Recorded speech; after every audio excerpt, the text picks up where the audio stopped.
Friends welcome back to our channel. తెలంగాణలో నిరుద్యోగులకు TSPC మరొక గుడ్ న్యూస్ చెప్పింది. Women development and child welfare డిపార్ట్మెంట్లో ఖాళీగా ఉన్న ఎక్స్టెన్షన్ ఆఫీసర్ ఉద్యోగాల భర్తీకి తాజాగా నోటిఫికేషన్ అయితే విడుదల చేసింది. ఈ ఈఓ పోస్టులకు సంబంధించిన పూర్తి వివరాలు, ఎగ్జామ్ ప్యాటర్న్, ఎడ్యుకేషనల్ క్వాలిఫికేషన్స్తో పాటు సిలబస్ తెలుగులో ఏ విధంగా ఉందో ఈ వీడియోలో అయితే క్లియర్గా తెలుసుకుందాం. లేటెస్ట్ జాబ్ అప్డేట్స్తో పాటు డైలీ కరెంట్ అఫైర్స్ వీడియోస్ కోసం ఛానల్ని సబ్స్క్రైబ్ చేసుకొని పక్కన ఉన్న బెల్ బటన్ క్లిక్ చేయండి. అన్ని పోటీ పరీక్షల కోసం మీరు ఫ్రీ ఆన్లైన్ టెస్టులు రాయాలనుకుంటే మాత్రం మన వెబ్సైట్ని విజిట్ చేయండి. వెబ్సైట్ లింక్ అనేది వీడియో కింద డిస్క్రిప్షన్లో ప్రొవైడ్ చేస్తాను. ఫ్రెండ్స్ మీరు స్క్రీన్ పైన చూడవచ్చు, ఇదే మనకు EO notification, extension officer notification అనమాట. నోటిఫికేషన్ నంబర్ 11/2022, 27th August 2022న మనకు విడుదలవ్వడం జరిగింది. ఇప్పుడే రిలీజ్ అయింది. ఓకేనా. టోటల్గా 181 వేకెన్సీస్ గాను నోటిఫికేషన్ అయితే విడుదలైంది. అప్లికేషన్ డేట్స్ చూసినట్టయితే September 8 నుంచి అప్లికేషన్స్ స్టార్ట్ కాబోతున్నాయి. ఇక 29th September వరకు అప్లికేషన్ చేసుకోవచ్చు. ఓకేనా ఫ్రెండ్స్, ఇది మనకు అప్లికేషన్ డేట్ అనమాట. వేకెన్సీస్ చూసినట్టయితే 181 ఉన్నాయి. ఏజ్ వచ్చేసి 18 to 44 years ఉండాలి. మళ్ళీ రిజర్వేషన్ల వారీగా రిలాక్సేషన్ అని ఉంటుంది. స్కేల్ చూసినట్టయితే మనకు 35,720 నుంచి 1,04,430 వరకు ఉంటుంది. అంటే మనకు మిగతా అలవెన్సులు కలుపుకొని దాదాపుగా 41-42 నెట్ అయితే చేతికి రావడం జరుగుతుంది. ఓకేనా.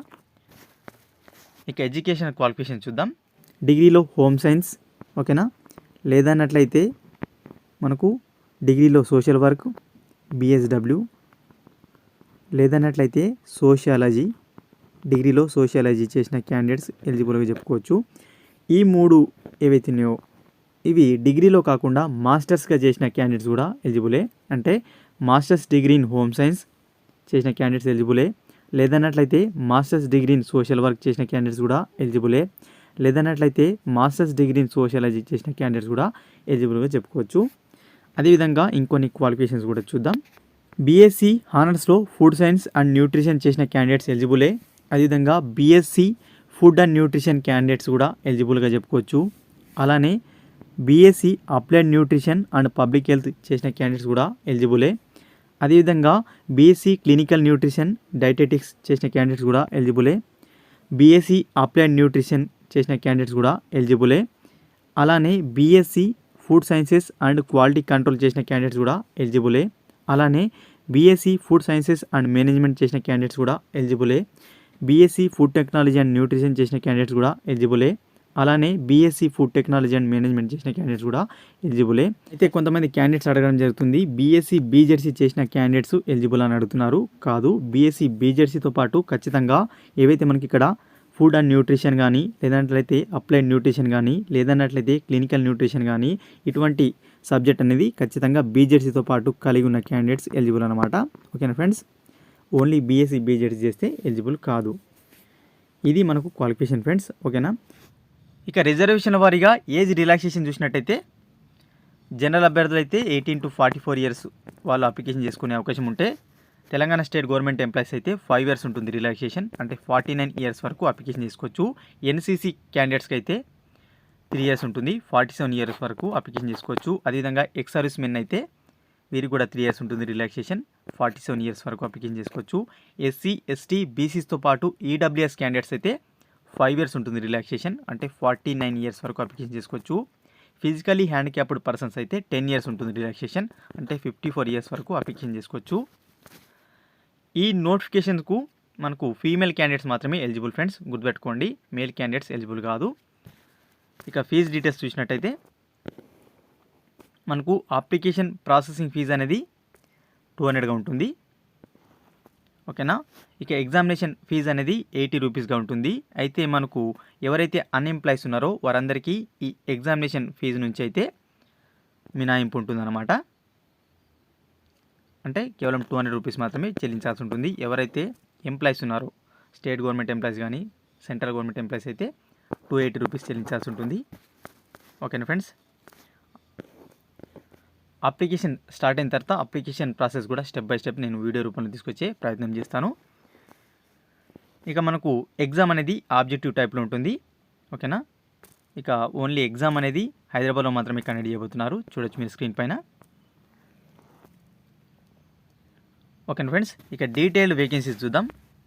ఇక ఎక్స్టెన్షన్ ఆఫీసర్ ఉద్యోగాల భర్తీకి సంబంధించిన ఎగ్జామ్ అనేది మొత్తంగా 2 పేపర్లు ఉండబోతుంది. పేపర్ 1 అని, పేపర్ 2 అని.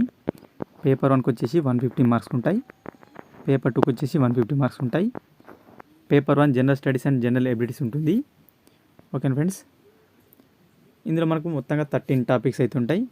పేపర్ 1లో చూసినట్టయితే కరెంట్ అఫైర్స్, అదేవిధంగా general science in daily life, పర్యావరణ సమస్యలు, విపత్తుల నిర్వహణ, environmental issues and disaster management, భారతదేశ తెలంగాణ రాష్ట్ర ఆర్థిక భౌగోళిక అంశాలు, ఎకానమీ అండ్ జాగ్రఫీ, భారత రాజ్యాంగం ప్రధాన లక్షణాలు, Indian constitution and salient features, భారతీయ రాజకీయ వ్యవస్థ, ప్రభుత్వం, ఇండియన్ పాలిటీ అండ్ గవర్నెన్స్.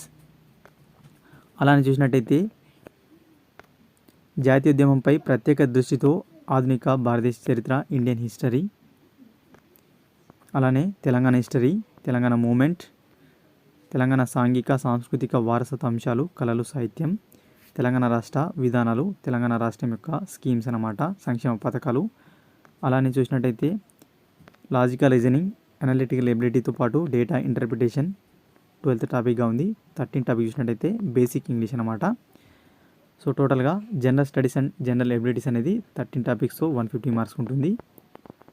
ఇక పేపర్ 2 చూసినట్టయితే మనకు కన్సర్న్ సబ్జెక్ట్ ఉంటుందన్నమాట. ఇది కూడా 150 మార్క్స్ ఉంటుంది. టోటల్గా మనకు 10 టాపిక్స్ అయితే ఉన్నాయి. సోషల్ స్ట్రక్చర్ అని, బేసిక్ సోషల్ ఇన్స్టిట్యూషన్స్ అని, అలానే మనకు చూసినట్టయితే హ్యూమన్ లైఫ్ స్పాన్ డెవలప్మెంట్ అని. 3rd టాపిక్ వచ్చేసి 4th టాపిక్ చూసినట్టయితే human nutrition and food sciences అని. 5th టాపిక్ చూసినట్టయితే ఫ్యామిలీ అండ్ కమ్యూనిటీ న్యూట్రిషన్ అని. 6th టాపిక్ చూసినట్టయితే early childhood development and education అని. 7th టాపిక్ వచ్చేసి హెల్త్, హైజీన్ అండ్ శానిటేషన్ అని ఇవ్వడం జరిగింది. ఇక 8th టాపిక్ చూసినట్టయితే policies and programmes related to rural development, women and children. Next ఇక 9th టాపిక్ చూసినట్టయితే social problems, poverty, unemployment, migration వంటి అంశాలు ఈ 9th టాపిక్గా ఉన్నాయి. ఇక 10th టాపిక్ చూసినట్టయితే social work in intervention and communication అనే టాపిక్ అయితే ఇవ్వడం జరిగింది. ఓకేనా, మొత్తంగా మనకు 10 టాపిక్స్తో సెకండ్ పేపర్ అయితే ఉంటుంది 150 మార్క్స్కు. ఇక ఈ ఎగ్జామ్ అనేది మనకు బైలింగ్వల్ ఉంటుంది. ఓకే ఫ్రెండ్స్, అంటే తెలుగులో ఉంటుంది, ఇంగ్లీష్లో ఉంటుంది క్వశ్చన్ అనమాట. బైలింగ్వల్ ఉంటుంది. అదేవిధంగా మనకు ఎటువంటి నెగిటివ్ మార్కింగ్ అయితే లేదు ఈ ఎగ్జామ్ కోసం. ఓకేనా, ఇక ఈ ఎక్స్టెన్షన్ ఆఫీసర్ ఉద్యోగాలు అనేవి జోన్ల వారీగా భర్తీ కాబోతున్నాయి అన్నమాట. మొత్తంగా 7 జోన్ల వారీగా వేకెన్సీస్ అయితే చూద్దాం. ముందుగా జోన్ 1 కాళేశ్వరం జోన్ గాను టోటల్గా 26 వేకెన్సీస్ ఉన్నాయి. ఓపెన్లో 10 ఉంటే ఈడబ్ల్యూఎస్ వాళ్ళకు 2, బీసీఏ వాళ్ళకు 2, బీసీబీకి 2, బీసీసీకి 1, బీసీడీకి 1, బీసీఈకి 1, ఎస్సీకి 4 ఉంటే ఎస్టీకి 2 ఉన్నాయి. అదేవిధంగా పిహెచ్ చూసినట్టయితే విజువల్లీ హ్యాండిక్యాప్డ్ వాళ్ళకు 1 ఉంది వేకెంటీ. టోటల్ 26 వేకెన్సీస్ ఉన్నాయి. బాసర జోన్ 2కి చూసినట్టయితే ఓపెన్లో 10 ఉంటాయి. ఈడబ్ల్యూఎస్, బీసీఏ, బీసీబీకి 2 ఉన్నాయి. బీసీసీ, డిఈ వాళ్ళకు 1 చొప్పున ఉన్నాయి. ఇక మనకు ఎస్సీ గాను 5 ఉన్నాయి. 1 క్యారీ ఫార్వర్డ్ వేకెంట్ ఉంటే 4 ఫ్రెష్ వేకెన్సీస్ ఉన్నాయి. టోటల్గా 5 ఉన్నాయి. ఎస్టీ వాళ్ళకి 2 వేకెంట్ ఉన్నాయి. పిహెచ్ వాళ్ళకు 1 వేకెంట్ ఉంది. టోటల్గా 27 వేకెన్సీస్ అయితే బాసర జోన్కి అయితే ఉన్నాయి. అలానే రాజన్న సిరిసిల్ల 3rd జోన్ కింద చూసినట్టయితే టోటల్గా 29 వేకెన్సీస్ ఉన్నాయి. ఓపెన్లో 10 ఉంటే ఈడబ్ల్యూఎస్కు 3 ఉన్నాయి. అదేవిధంగా బీసీఏ బి గాను 2 ఉన్నాయి. అదేవిధంగా బీసీసీ డిఈ వాళ్ళకు 1 ఉన్నాయి. అదేవిధంగా మనకు ఎస్సీ వాళ్ళకు చూసినట్టయితే 5 ఫ్రెష్ వేకెన్సీస్ ఉంటే 1 క్యారీ ఫార్వర్డ్ ఉంది. టోటల్గా 6 వేకెన్సీస్ ఉన్నాయి. ఎస్టీ వాళ్ళకు 2 వేకెంట్ ఉన్నాయి. పిహెచ్ క్యాండిడేట్స్కు 1 వేకెంట్ ఉంది. టోటల్గా 29 వేకెన్సీస్ అయితే రాజన్న జోన్ గాను కేటాయించడం జరిగింది. భద్రాద్రి జోన్ కింద చూసినట్టయితే 4వ జోన్ గాను టోటల్గా 26 వేకెన్సీస్ ఉన్నాయి. ఓపెన్లో 9, ఈడబ్ల్యూఎస్లో 2, బీసీఏ బిలో కూడా 2 ఉన్నాయి. అదేవిధంగా బీసీసీ డిఈ వాళ్ళకు 1 వేకెంట్ అవుతుంది. ఎస్సీలో 4, ఎస్టీలో 2 వేకెంట్ ఉన్నాయి. పిహెచ్ కేటగిరీ కింద 2 ఉన్నాయి. టోటల్ 26 వేకెన్సీస్ ఉన్నాయి. జోన్ 4 కింద. జోన్ 5 కింద యాదాద్రి కింద చూసినట్టయితే టోటల్గా 21 వేకెన్సీస్ ఉన్నాయి. 21 వేకెన్సీస్ ఉన్నాయి. ఓపెన్లో 7 ఉంటే ఈడబ్ల్యూఎస్, బీసీఏ వాళ్ళకు 2 వేకెంట్ ఉంటే బీసీబీ, బీసీసీ, బీసీడీ, బీసీఈ వాళ్ళకు 1 వేకెంట్ అవుతుంది. ఎస్సీ వాళ్ళకు 3 వేకెన్సీస్ ఉన్నాయి, ఎస్టీ వాళ్ళకు 1 వేకెంట్ ఉంది. పిహెచ్ కేటగిరీలో 2 వేకెన్సీస్ ఉన్నాయి. టోటల్గా 21 వేకెన్సీస్ అయితే 5వ జోన్ కింద ఉన్నాయి. 6వ జోన్ చార్మినార్ జోన్ కింద చూసినట్టయితే టోటల్గా 21 వేకెన్సీస్ ఉన్నాయి. ఓపెన్లో 2, ఈడబ్ల్యూఎస్ బీసీఏ వాళ్ళకు 2 ఉంటే మిగిలిన BCDE కేటగిరీ వాళ్ళకు ఒక్కొక్క వేకెంట్ ఉంది. ఎస్సీ వాళ్ళకు 3 ఉంటే ఎస్టీ వాళ్ళకు 1 వేకెంట్ ఉంది. పిహెచ్ కేటగిరీ కింద 2 ఉన్నాయి. అలానే చివరగా 7th zone Jogulamba Gadwal zone కింద చూసినట్టయితే ఓపెన్లో 12 ఉన్నాయి. ఈడబ్ల్యూఎస్కు 3 వేకెంట్ ఉంటే బీసీఏ బీసీబీకి 2 వేకెన్సీస్ ఉన్నాయి. అదేవిధంగా CDE కేటగిరీ వాళ్ళకైతే ఒక్కొక్క వేకెంట్ ఉంది. ఇక ఎస్సీ కేటగిరీలో 5 వేకెన్సీస్ ఉంటాయి, ఎస్టీ కేటగిరీలో 2 వేకెన్సీస్ ఉన్నాయి. పిహెచ్ కేటగిరీ కింద 2 వేకెన్సీస్ ఉన్నాయి. టోటల్గా జోగులాంబ గద్వాల్ జోన్ 7 గాను 31 వేకెన్సీస్ ఉన్నాయి హైయెస్ట్గా. టోటల్గా 181 వేకెన్సీస్ అయితే ఈ నోటిఫికేషన్ కింద భర్తీ కాబోతున్నాయి.